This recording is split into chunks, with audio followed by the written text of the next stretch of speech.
The rain poured down in sheets, turning the grass into a muddy swamp.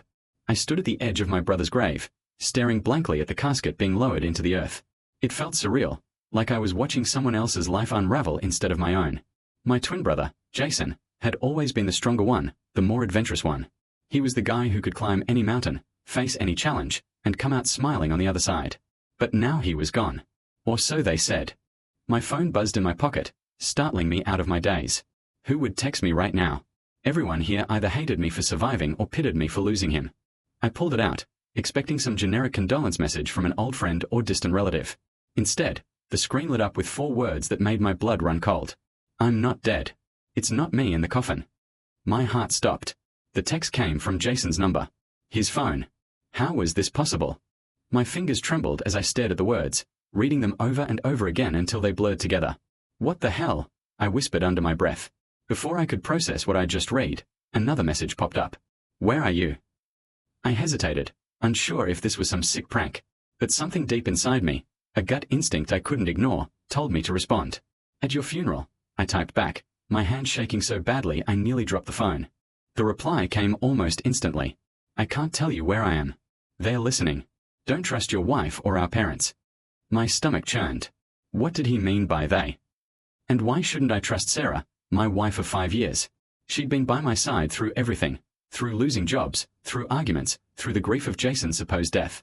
As for our parents, well, we hadn't exactly been close since Jason and I moved out after high school, but still. To accuse them of whatever this was, that didn't make sense. I looked around the cemetery, scanning the faces of the mourners. Most were crying quietly, huddled under umbrellas. Sarah stood a few feet away, her arm around Mom's shoulders. Dad leaned heavily on his cane, his face pale and drawn. None of them seemed suspicious. Just sad. Devastated. Even. But then again, Jason had warned me not to trust them. After the service ended, people started drifting away, offering quiet condolences before heading back to their cars. Sarah approached me, her eyes red-rimmed from crying. She reached out to take my hand, but I flinched involuntarily, pulling away. Are you okay? She asked softly. You look shaken. I'm fine, I muttered, shoving my phone deeper into my pocket. I didn't want her seeing those texts. Not yet. Not until I figured out what the hell was going on. She frowned but didn't press me further. Instead, she slipped her arm around my waist and guided me toward the car. Let's get you home. You need to rest. Home. The word felt hollow now. Everything felt hollow. Even Sarah's touch, which used to comfort me, felt wrong somehow. Like she was hiding something. That night, I lay awake in bed, staring at the ceiling while Sarah slept soundly beside me. Her breathing was steady, peaceful. Too peaceful. Was she really asleep? Or was she pretending? Jason's messages kept replaying in my mind like a broken record. Don't trust your wife. Don't trust our parents. Why would he say that? What did he know that I didn't? Finally, unable to stand the silence any longer, I crept out of bed and grabbed my laptop from the desk. If Jason wasn't dead, and I had no reason to believe he was lying, then maybe there was a way to trace his location. Maybe his phone was still active. Maybe he'd left clues somewhere online. I opened a search engine and typed in his name, scrolling through articles about the accident. According to the news reports, Jason had fallen off a cliff during a solo hiking trip in the Rockies. His body had been recovered 2 days later, unrecognizable except for his ID and personal belongings. Except, what if it wasn't his body? What if someone had tampered with the evidence? The thought sent a chill down my spine. As I dug deeper, I stumbled across something strange, a series of encrypted emails sent from Jason's account in the weeks leading up to his disappearance. They were addressed to someone named Raven, and all of them contained cryptic phrases like Phase 2 complete, and the target is compromised. What the hell was Phase 2? And who, or what, was the target? Suddenly, a soft creak behind me made me freeze. I turned slowly, half expecting to see Sarah standing there, glaring at me with accusing eyes. But the room was empty. Just shadows dancing across the walls. Still, I couldn't shake the feeling that I was being watched. The next morning, I woke up with a headache that felt like it could split my skull in two. Sleep had been impossible after last night's discovery, or rather, lack thereof. Those emails from Jason's account haunted me. Who was Raven? What did Phase 2 mean? And why did Jason seem to think he was being hunted? Sarah stirred beside me, her hand brushing against mine as she reached for the alarm clock. She gave me a sleepy smile, but it didn't reach her eyes. Something about her expression made my stomach twist. Was she worried about me? Or was she hiding something? Morning, she murmured, sitting up and stretching. You look exhausted. Did you sleep at all? I hesitated, debating how much to tell her. But then I remembered Jason's warning, don't trust your wife. If there was even a chance he was right, I couldn't risk letting her know what I'd found. I'm fine, I lied, forcing a weak smile. Just, still processing everything. She nodded sympathetically, though I noticed her gaze lingered on me longer than usual. Like she was trying to gauge whether I was telling the truth. After breakfast, Sarah left to run errands, and I finally had the house to myself. It was time to dig deeper into those emails. I booted up my laptop again, pulling up the encrypted messages from Jason's account. Unfortunately, without the decryption key, they were useless strings of gibberish. Frustrated, I leaned back in my chair and rubbed my temples. Then it hit me. Jason always kept a physical journal. Ever since we were kids, he'd scribbled down his thoughts in notebooks, claiming it helped him process things. Maybe he'd written something important before he disappeared. If I could find it, maybe it would give me answers. Our attic was dusty and cramped, filled with boxes of old photos, clothes, and childhood memorabilia. I hadn't been up here in years, but if Jason had stashed his journal anywhere, this was the place. I rummaged through box after box, sneezing as clouds of dust swirled around me. Just when I was about to give up, I spotted a small leather-bound notebook tucked inside an old showbox. Bingo! I flipped it open eagerly, scanning the pages. At first, the entry seemed mundane. Notes about work, plans for future hikes, sketches of mountain trails. But near the end, the tone shifted. The handwriting became frantic, almost illegible. They're watching me. Every move I make feels wrong. I don't know who to trust anymore, not even family. Phase 1 is over. Now comes the hard part. If anything happens to me, don't believe what they tell you. None of it is true. My hand shook as I turned the page. There was more. Raven says the target is compromised. They'll come for me soon. If you're reading this, Charlie, you need to find out who Raven is. And whatever you do, don't let them see you looking. A chill ran down my spine. Who was Raven? And why had Jason trusted them enough to share these secrets? More importantly, who exactly were they? Whoever they were, they clearly had resources, enough to fake Jason's death and plant a body in his place. Later that evening, Sarah returned home with grocery bags in tow. She greeted me cheerfully, but I barely heard her. My mind was racing, piecing together fragments of information that didn't quite fit yet. Charlie, she said, snapping me out of my thoughts. Are you okay? You've been acting weird all day. I'm fine, I muttered, avoiding her gaze. Just tired. She set the groceries down and crossed the room, placing a hand on my shoulder. Her touch sent a jolt through me, not because it was comforting, but because it felt calculated. Deliberate. You can talk to me, you know, she said softly. Whatever's bothering you, we can figure it out together. For a moment, I almost believed her. Almost. But then I remembered Jason's words again. Don't trust your wife. I'll be fine, I said, shrugging off her hand. Really? She frowned but didn't push further. Instead, she busied herself unpacking the groceries, humming softly under her breath. Watching her, I couldn't shake the feeling that she knew more than she was letting on. Had she been involved somehow? Was she working with them? That night, I decided to test her. As we lay in bed, pretending to sleep, I whispered Jason's name into the darkness. Her breathing hitched ever so slightly, and I felt her tense beside me. What did you say? She asked, her voice tinged with unease. Nothing, I replied quickly. Too quickly. Just thinking out loud. She didn't respond, but I could feel her staring at me in the dark. After a few minutes, her breathing slowed again, feigning sleep. But I knew better now. She wasn't asleep. She was waiting. Waiting for what, though? For me to slip up? To reveal what I'd discovered. Over the next few days, I started noticing strange things. My phone would randomly turn off or lose service in areas where reception was usually strong. Once, I caught Sarah deleting a text message on my phone while I was in the shower. When I confronted her, she claimed it was spam and brushed it off like it was nothing. But the final straw came when I found a receipt in her purse for a hotel room booked the night of Jason's supposed accident. According to the date stamp, she'd checked in alone, but the amount charged suggested someone else had joined her later. Room service orders included 2 meals, both ordered within minutes of each other. Confronting her was out of the question. I couldn't risk tipping her off. Not until I had proof. Proof that Jason was alive. Proof that Sarah was involved. Proof of everything. One evening, as I sat alone in the living room scrolling through Jason's journal again, my phone buzzed. Another text from his number. Meet me tomorrow at midnight. Bring nothing. Tell no one. Below it was an address, a remote cabin deep in the woods outside town. My heart raced. This was it. My chance to get answers. To see Jason face to face and uncover the truth. But as I stared at the screen, doubt crept in. What if this was a trap? What if they were using Jason to lure me into the open? Still, I had no choice. I couldn't sit idly by while my brother's life, and possibly mine, hung in the balance. Midnight couldn't come fast enough. I spent the hours leading up to it pacing around the house, my mind racing with questions and fears. What if this was a setup?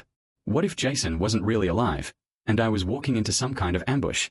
But then again, what choice did I have? If there was even a sliver of hope that my brother was out there, alive, I had to take it. Sarah stayed unusually quiet throughout the evening, which only fueled my paranoia. She seemed distracted, flipping through TV channels without really watching anything. At one point, she asked me if I wanted tea, her voice overly casual. I declined, pretending to be engrossed in a book I hadn't actually opened. By 11:30 p.m., I knew I had to leave. I told Sarah I was going for a drive to clear my head, something I'd done plenty of times before when stress got the better of me. She gave me a concerned look but didn't argue. As I walked out the door, I could feel her eyes on me, burning into my back like a spotlight. The drive to the cabin felt endless. The roads were dark and deserted, the only sound the hum of my car's engine and the occasional rustle of trees swaying in the wind. My hands gripped the steering wheel tightly, knuckles white. Every shadow along the roadside made me flinch. Every flicker of movement in my rearview mirror sent a jolt of panic through me.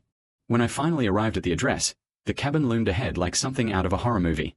It was small and dilapidated, its wooden walls warped and splintered from years of neglect. A single dim light glowed inside, casting eerie shadows across the cracked windows. I parked a safe distance away, just in case someone, or something, was watching. Taking a deep breath, I stepped out of the car and approached the cabin cautiously. My heart pounded in my chest as I pushed open the creaky front door. Jason! I called out, my voice trembling. Are you here? For a moment, there was silence. Then, from the shadows, a figure emerged. My breath caught in my throat as I recognized him instantly. It was Jason. He looked thinner, his face gaunt and lined with exhaustion, but it was undeniably him. Charlie, he said hoarsely, stepping closer. You came. Of course I came, I replied, my voice cracking. What the hell is going on, Jason? Why did you send those texts? And why does everyone think you're dead? He glanced over his shoulder nervously before answering. Because they needed you to believe I was dead. Because if you didn't, they would have come after you too. Who's they? I demanded. And what about Sarah? What does she have to do with this? Jason hesitated, his jaw tightening. Sarah, she's not who you think she is. None of them are. What are you talking about? I snapped, frustration bubbling over. Just tell me the truth. He sighed heavily, running a hand through his disheveled hair. Okay, but you need to hear me out. This goes deeper than you can imagine. Jason explained everything, or at least, as much as he could. Apparently, he'd stumbled onto something big during one of his solo hikes. While exploring an abandoned mine shaft, he discovered documents hidden inside a locked briefcase. The papers detailed a conspiracy involving powerful people, corporate executives, government officials, even members of our own family. They call themselves the Syndicate, Jason said, his voice low and urgent. They're involved in everything from illegal surveillance to human trafficking. When I found their files, they realized I knew too much. That's when they started following me, monitoring my every move. So they faked your death? I asked, still struggling to wrap my head around it all. He nodded grimly. Yeah. They planted someone else's body in the mountains and staged it to look like an accident. Meanwhile, they kept me under constant surveillance, waiting for me to slip up. That's why I couldn't contact you directly until now. And Sarah? I pressed, dreading the answer. Is she part of this? Jason looked away, guilt etched across his face. She works for them, Charlie. She's been feeding them information about you since the day we met her. The room spun. I staggered backward, leaning against the wall for support. All the little things, the late-night text she deleted, the way she'd acted strangely lately, it all made sense now. But hearing it confirmed by Jason was like a knife to the gut. No, I whispered, shaking my head. That's not possible. She wouldn't. She didn't have a choice, Jason interrupted. They threatened her family. Told her they'd kill them if she didn't cooperate. She's trapped, just like we are. Anger surged through me, hot and uncontrollable. So what do we do now? How do we stop them? We expose them, Jason said firmly. But we have to be careful. One wrong move, and they'll silence us for good. He handed me a flash drive. This is everything I found in the mineshaft, plus more evidence I've gathered since then. It's enough to bring them down, if we can get it to the right people. I stared at the tiny device in my hand, feeling its weight like it carried the fate of the world. Where do we start? There's a journalist in the city, Jason said. Her name's Elena Vega. She specializes in uncovering corruption. We need to get this to her, but we can't use phones or email. Too risky. You'll have to deliver it in person. What about you? I asked. Aren't you coming with me? He shook his head. It's safer if we split up. If they catch both of us, it's over. I'll lay low and keep gathering intel while you handle the drop-off. Before I could protest further, a sudden noise outside made us freeze. Footsteps crunching on gravel. Someone was approaching the cabin. Go! Jason hissed, shoving me toward the back door. Take the flash drive and don't look back. But... no time. Go! Reluctantly, I obeyed, slipping out the back just as headlights illuminated the front of the cabin. Heart pounding, I sprinted into the woods, clutching the flash drive like it was my lifeline. Behind me, I heard shouting and the sound of breaking glass.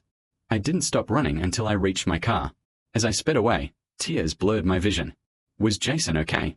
Had they caught him? Or worse? One thing was certain, I couldn't trust anyone, not even myself, to stay safe anymore. The drive back to the city felt like an eternity. My hands gripped the steering wheel so tightly that my knuckles turned white, and every car behind me seemed suspicious, like it might be following me. Every shadow on the road made me flinch. Every headlight in my rearview mirror sent a jolt of paranoia coursing through me. I couldn't shake the image of Jason's face as he shoved me out the door, his voice urgent but calm. Take the flash drive and don't look back. But how could I not look back? Jason was my twin brother, my other half. We'd shared everything since the day we were born. And now he was out there somewhere, possibly captured, or worse, because of me. By the time I reached the city, dawn was breaking, painting the skyline in hues of orange and pink. The streets were eerily quiet, save for the occasional delivery truck rumbling by or the distant hum of early morning commuters. I parked several blocks away from Elena Vega's apartment, just in case someone was tailing me. Paranoia had become my constant companion. I checked the address Jason had given me one last time before stepping out of the car. It led me to a modest brick building tucked between a bakery and a laundromat. There was no sign indicating who lived there, only a row of buzzers with faded labels next to each unit number. Scanning the list, I found what I was looking for. E. Vega scrawled hastily in black marker. Taking a deep breath, I pressed the buzzer. After a moment, a woman's cautious voice crackled through the intercom. Yes. Elena Vega. I asked, keeping my tone low and steady. My name is Charlie. Jason sent me. There was a long pause, during which I wondered if she'd hang up or call the cops. But then the door clicked open, and I slipped inside. Elena greeted me at the top of the stairs, her sharp eyes scanning me from head to toe. She was younger than I expected, mid-30s, maybe, with dark hair pulled into a messy bun and glasses perched on her nose. Despite her casual appearance, there was something about her demeanor that screamed professionalism. This wasn't someone who took chances lightly. Jason said you'd have evidence, she said without preamble, gesturing for me to follow her into the apartment. Her place was small but cluttered with books, papers, and stacks of folders. A corkboard covered one wall, filled with photos, newspaper clippings, and red string connecting various pieces of information. It looked like something straight out of a detective movie. I do, I replied, pulling the flash drive from my pocket. It's all here. She took it carefully, examining it as though it might explode in her hands. Then she plugged it into her laptop and began scrolling through its contents. Her expression shifted from skepticism to shock as she absorbed the files. This is huge, she murmured, almost to herself. Names, dates, locations, it's everything we've been looking for. Who are we? I asked sharply. And why should I trust you? She looked up, meeting my gaze evenly. Because Jason trusted me. And because I'm the only person who can help you bring these bastards down. Her words hit hard. Jason had risked everything to get this evidence to her. If she was lying, if she was part of them, then we were already doomed. But something in her eyes told me she was telling the truth, or at least, as much of it as she knew. What happens now? I asked. Now, we act fast, she said, closing her laptop and standing. They'll know you came here. Which means they'll come after us both unless we stay ahead of them. Where's Jason? I demanded, unable to keep the desperation out of my voice. Is he okay? Her hesitation was answer enough. I don't know, she admitted. But if he's still alive, we need to find him. Fast. Over the next few hours, Elena laid out a plan. She had contacts within law enforcement and independent watchdog groups who could verify the evidence and start dismantling the Syndicate piece by piece. But first, we needed to secure the flash drive, and ourselves. You can't go home, she warned. Not until this blows over. They'll be watching your house, your friends, everyone you know. You're compromised. The thought of never seeing Sarah again, or our parents, was gut-wrenching. Even knowing what I did about Sarah's involvement, cutting ties completely felt like severing a limb. Still, I nodded grimly. Survival came first. What about Jason? I asked again. We can't just leave him. We won't, Elena promised. But we need more information. Do you remember where he was staying? Anything he told you about his movements? He mentioned a cabin, I said, recalling the rundown structure in the woods, about 40 miles outside the city. That's a start, she said, grabbing a notebook and scribbling furiously. We'll check it out tonight. In the meantime, we need to lay low. As the day wore on, my anxiety only grew. Every creak of the floorboards, every knock at the door set my nerves on edge. Elena tried to reassure me, but her own tension was palpable. Whoever they were, they weren't amateurs. And they wouldn't stop until they silenced us permanently. Around sunset, Elena received a call. Her face went pale as she listened, nodding silently before hanging up. They found the cabin, she said, her voice tight. It's been torched. No sign of Jason. My stomach dropped. So his. We don't know yet, she interrupted quickly. He could have gotten away. But if he did, he's running blind. We need to move fast. That night, under the cover of darkness, Elena and I set out in her car, heading toward the burned remains of the cabin. Along the way, she filled me in on what she knew about the Syndicate. Their reach extended further than I'd imagined, from corporate boardrooms to government agencies, even local law enforcement. They operated in the shadows, pulling strings and silencing anyone who threatened their secrets. When we arrived at the site, the scene was devastating. The cabin was nothing more than charred rubble, the ground around it scorched and smoking. Whatever evidence Jason had left behind was gone. But as we searched the perimeter, I spotted something glinting in the moonlight, a metal object half buried in the dirt. Digging it out, I realized it was Jason's journal. Its pages were singed, but parts of it were still legible. Charlie, Elena began, her voice tinged with warning. Before she could finish, headlights pierced the darkness. A black SUV sped toward us, skidding to a halt just feet away. Men in tactical gear poured out, weapons drawn. Run! Elena shouted, grabbing my arm. We sprinted into the woods, bullets whizzing past us as we dove for cover. Adrenaline surged through me as I clutched the journal to my chest, determined not to let it fall into their hands. Behind us, shouts echoed through the trees. They were gaining on us. The forest was a labyrinth of shadows and tangled roots, each step forward feeling like it might be our last. Elena's grip on my arm tightened as we stumbled through the underbrush, her breaths coming in ragged gasps. Behind us, the shouts grew louder, punctuated by the sharp crack of branches snapping underfoot. They were close, too close. We can't keep running forever. I hissed, glancing over my shoulder. In the distance, flashlights cut through the darkness like searchlights, their beams slicing through the trees. We don't have to, Elena replied between breaths. Just long enough to lose them. She tugged me sharply to the left, veering off the makeshift path we'd been following. We crashed through a thicket of brambles, thorns clawing at our clothes and skin. My legs burned with exhaustion, but I forced myself to keep moving. If they caught us, if they took the journal, they'd win. And Jason's sacrifice would mean nothing. Finally, after what felt like an eternity, Elena stopped abruptly, pulling me down into a shallow ditch beneath a cluster of dense bushes. She pressed a finger to her lips, signaling for silence. We crouched there, hearts pounding, as the sound of footsteps drew nearer. They're splitting up, she whispered, her voice barely audible. We wait here until they pass. I nodded, clutching the singed journal to my chest. Its pages were brittle and warm from the fire, but it still held answers. Answers that could save Jason, expose the Syndicate, and maybe even redeem Sarah if she wasn't completely lost to them yet. I couldn't let it go. Minutes ticked by agonizingly slowly. The beam of a flashlight swept past our hiding spot, illuminating the leaves above us. I held my breath, praying the rustling of the wind would mask the frantic beating of my heart. Then, just as suddenly as they'd appeared, the men moved on, their voices fading into the distance. Elena waited a full minute before motioning for us to move again. Stay low, she instructed. We need to put as much distance between us and them as possible. We emerged from the woods onto a narrow dirt road, the headlights of their SUV now a distant glow behind us. Elena pulled out her phone, tapping furiously at the screen. What are you doing? I asked, still scanning the horizon for any sign of pursuit. Calling in reinforcements, she replied tersely. There's a safe house about 20 miles from here. If we can make it there, we'll be okay, for now. Her words offered little comfort. Safe houses, reinforcements, it all sounded like something out of a spy thriller. But this wasn't fiction. This was real. And Jason's life depended on us staying alive long enough to act. As we jogged along the road, I couldn't help but replay everything in my mind. Jason's warnings, Sarah's betrayal, the horrifying realization that the people closest to me had been lying to my face for who knows how long. It made me sick to think about it, but I didn't have time to dwell. Not now. After what felt like hours, a pair of headlights appeared in the distance. For a brief moment, panic surged through me. What if it was them? But Elena visibly relaxed as the vehicle approached, slowing to a stop beside us. It's one of ours, she said, opening the passenger door. Get in. The driver, a A wiry man with a scruffy beard and a baseball cap gave us a quick nod before speeding off down the road. He didn't ask questions, didn't offer pleasantries. He just drove, his eyes fixed firmly on the road ahead. The safe house turned out to be an unassuming farmhouse nestled deep in the countryside. Inside, it was sparsely furnished but functional, with bunk beds lining the walls and a large table stacked with maps, laptops, and other equipment. A handful of people milled about, some typing furiously on computers, others speaking in hushed tones near a corkboard covered in photos and notes. "This is Charlie," Elena announced to the room. "Jason's brother. He has critical intel that could blow this whole thing wide open." One of the men, a tall, broad-shouldered guy with a military haircut, stepped forward, extending a hand. "Name's Marcus.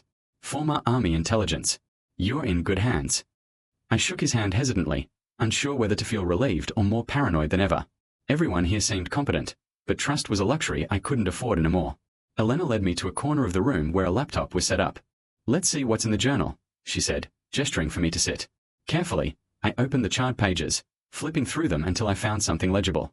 Most of the entries were fragments, half-formed thoughts and hastily scribbled notes, but one passage stood out.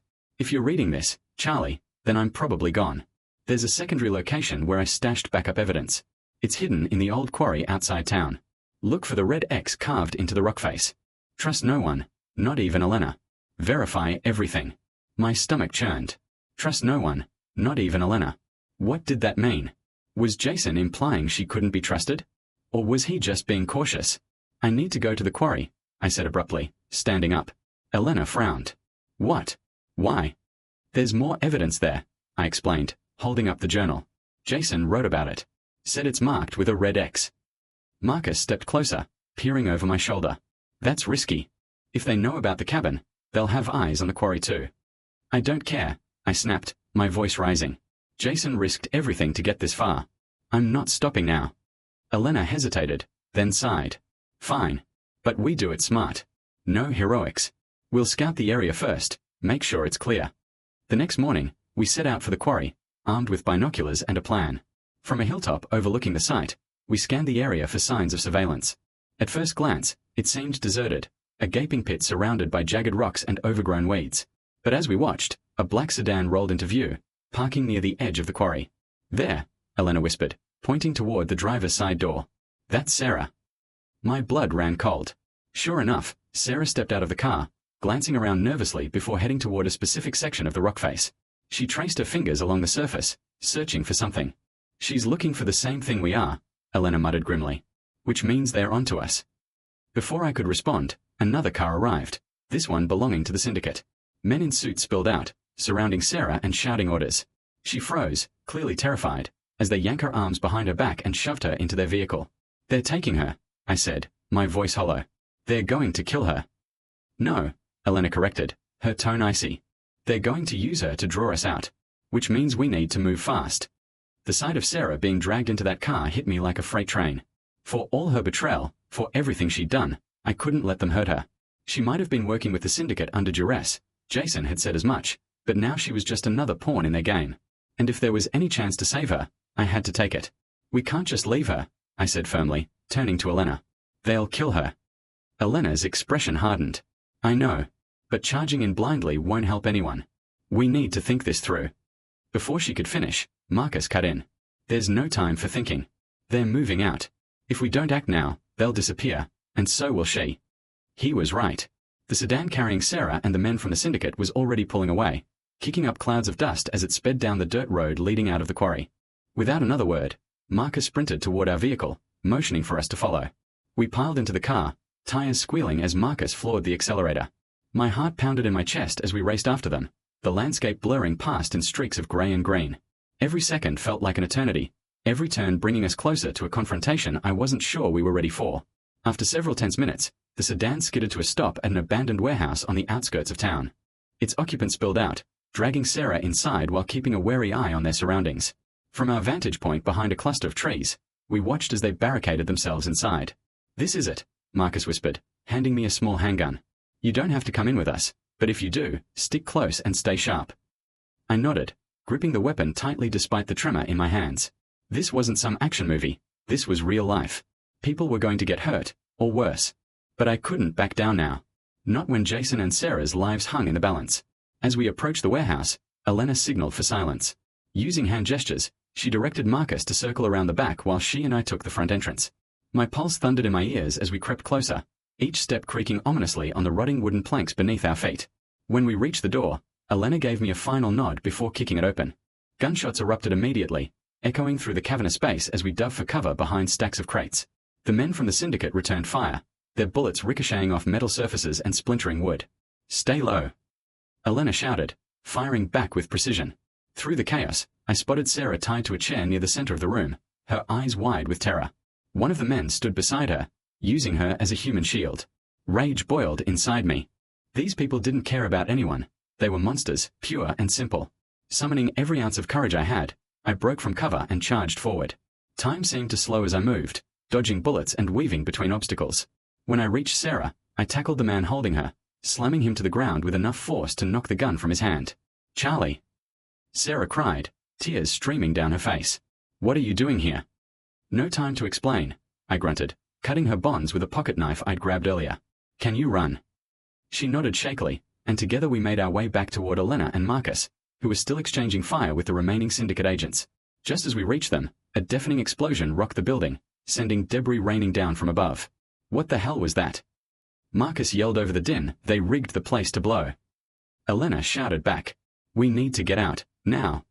We bolted for the exit, narrowly avoiding collapsing beams and falling rubble. Outside, the cool night air hit us like a slap in the face, grounding us momentarily in reality. As we regrouped, catching our breath and assessing injuries, I noticed something odd. Sarah wasn't acting scared anymore. In fact, she looked relieved. And then it happened. One of the surviving Syndicate agents staggered out of the burning warehouse, clutching his side.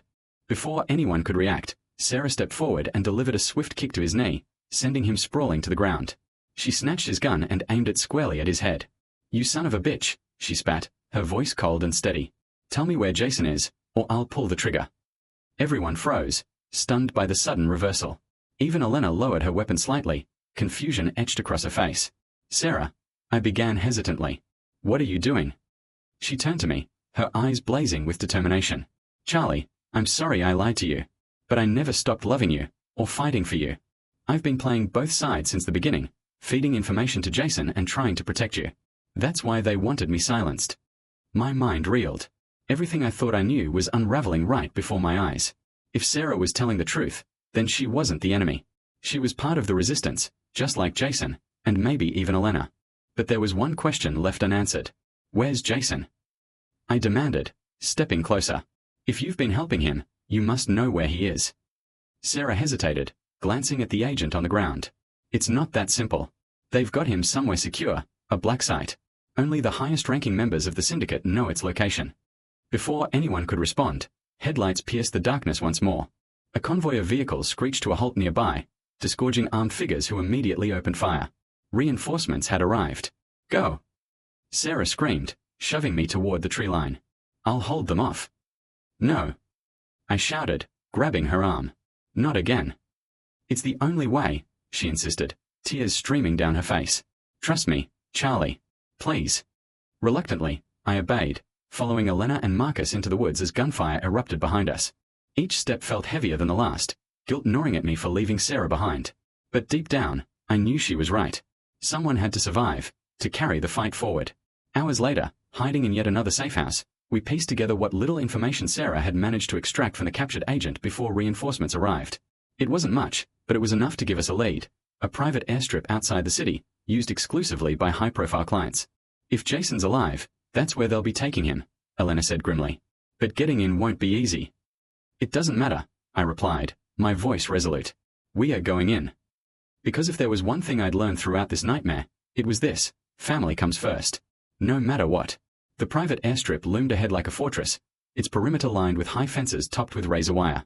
Floodlights illuminated the area in harsh white beams, casting long shadows across the tarmac where sleek jets stood idle, waiting for their next clandestine mission. Somewhere within this labyrinth of secrecy, Jason was being held, or so we hoped. Elena crouched beside me behind a cluster of bushes just outside the fence, her eyes scanning the scene through binoculars. "Security's tight," she murmured. "At least 24 guards patrolling the grounds. Motion sensors on the fence. And that tower over there," she pointed to a control booth perched above the main hangar, "has eyes on everything." Marcus, who'd been quietly assembling makeshift tools from items scavenged during our escape, handed me a pair of bolt cutters. We'll need to move fast and quiet. Once we are inside, head straight for the hangar. That's where they'll be keeping him. I nodded, though my stomach churned with dread. Every step closer felt like walking into the lion's den. But I couldn't turn back now, not when Jason's life depended on it. Ready? Elena asked, glancing between us. As ready as I'll ever be, I muttered, gripping the bolt cutters tightly. We waited until the patrol near our section of the fence had passed before making our move. Marcus went first, using his jacket to muffle the sound of the bolt cutters slicing through the chain-link fence. Within moments, we slipped through the gap and melted into the shadows. The air smelled of jet fuel and damp earth, a stark contrast to the sterile silence of the surrounding woods. My heart pounded in my chest as we crept toward the hangar, every footstep echoing louder than it should have. Twice, we froze as guards walked past, their flashlights sweeping dangerously close to our hiding spots. When we finally reached the hangar doors, Elena knelt down and began working on the lock with a small toolkit. Her hands moved quickly but methodically, her focus unwavering despite the tension crackling in the air. Got it, she whispered after what felt like an eternity, pushing the door open just wide enough for us to slip inside. The interior was dimly lit, rows of crates stacked neatly along the walls. In the center of the space stood a sleek black jet, its engines idling softly. Nearby, several men in suits conferred in hushed tones, their expressions grim. And then I saw him. Jason sat slumped in a chair, his wrists bound with zip ties and a bruise darkening one side of his face. He looked worse than I'd ever seen him, gaunt, exhausted, and utterly defeated. But he was alive. He's here, I breathed, my voice trembling with relief. Elena nodded sharply. We don't have much time. They're prepping the plane for takeoff. We need to act now. While Marcus and Elena created a distraction by sabotaging the hangar's power supply, I made my way toward Jason, keeping low and using the crates for cover. When I reached him, he lifted his head weakly, his eyes widening in disbelief. Charlie, he croaked, his voice hoarse. What are you doing here? Saving your sorry ass, I replied, forcing a grin despite the gravity of the situation. Quickly, I used the bolt cutters to free his hands. Listen, Jason said urgently as soon as he was loose. You need to stop them. This isn't just about exposing the Syndicate. They're planning something bigger. Something catastrophic. What do you mean? I asked, helping him to his feet. Before he could answer, alarms blared throughout the hangar, red lights flashing wildly. The power outage had triggered the security system, alerting the guards to our presence. We are out of time. Marcus shouted from across the room, waving us toward the exit. But as we started to move, a figure emerged from the shadows near the jet, a man I recognized instantly. It was Mr. Caldwell, Sarah's father, and one of the Syndicate's top operatives. You really think you can stop us? Caldwell sneered, leveling a gun at us. This ends tonight. In that moment, chaos erupted. Gunfire filled the air as Elena and Marcus returned fire, giving us precious seconds to maneuver. Jason shoved me aside just as Caldwell fired, the bullet grazing my shoulder. Pain seared through me, but adrenaline kept me moving. Go! Jason yelled, grabbing a discarded weapon and returning fire himself. Get out of here. No.